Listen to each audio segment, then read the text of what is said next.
weren't really trying very hard to do anything except take people's money from them. Tonight, we are hearing from the Tennessee Attorney General about a story we've been investigating for months now. The AG says a Knoxville-based solar power company is responsible for harming hundreds of customers across the Southeast. A federal judge agreed with him this week, imposing a restraining order on it. Yet another major development here. 10 News investigative reporter Grace King joining us from Nashville with the very latest. The Attorney General's office said a court order like this one is highly unusual, but the judge granted it because of the overwhelming evidence they had against Solar Titan.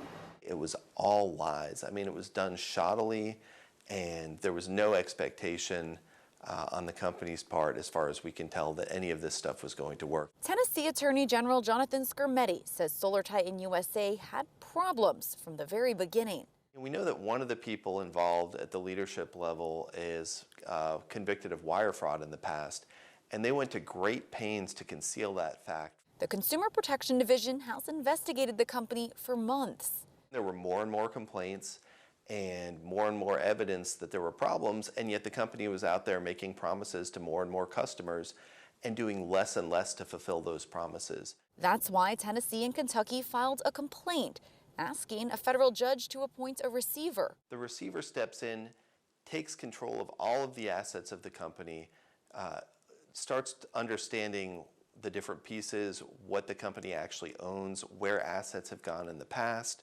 For now, receiver Richard Ray is in charge of Solar Titan. The receiver's job is to be there to make sure that everything is being done above board and to bring honesty to a company that was not being honest before. Now, if you're a Solar Titan customer, the Attorney General's office says to reach out to them and to Solar Titan. They're working to get as much relief as possible. The idea is to get every possible dollar we can out of the company and out of the bad actors to make consumers as whole as possible. In Nashville, I'm Grace King.